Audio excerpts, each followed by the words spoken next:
Justin was about to board a plane, but then he noticed a series of coincidences. The boarding time was 10:15, and the date was October 15th. It was all too much of a coincidence, and it made him feel a little strange. Seeing the captain greeting the passengers, Justin couldn't help but ask him, "Good flight today?"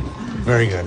Welcome aboard. When he heard the captain's affirmative answer, he was relieved to board the plane. After finding a seat, he found an MP3. The radio station on it was broadcasting the tragic mystery of Flight 1015. Curious, he put on the headphones and listened to the story. Strangely enough, what was playing on the radio matched exactly what was happening right now. The radio said the flight attendants were doing a safety demonstration. Then it said it was raining at the airport. But the creepiest part of the story, the radio predicted that the plane would disappear from the radar in an hour. He didn't think anything of it at first, but a sudden jolt made him grip his seat. It's a bumpy ride from the plane's takeoff. Justin regained his senses and continued to listen to the radio. The story came up with a reference to Captain Donner, and the captain of this plane happened to have that name. Justin was suddenly scared. It was all too much of a coincidence. He woke up Baldy in the next seat to listen to this strange story, but the bald guy took him for a psychopath, and he rushed out of his seat. Justin was slightly embarrassed, but he couldn't help but keep listening. According to the radio, at 10:21, the plane will hit a bird. While he was listening to it,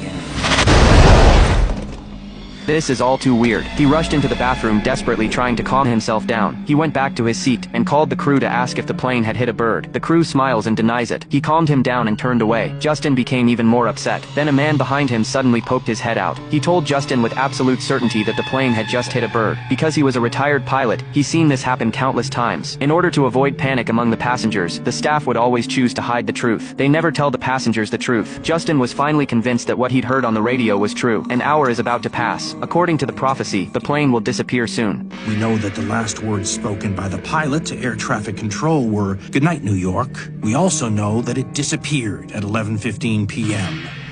Time.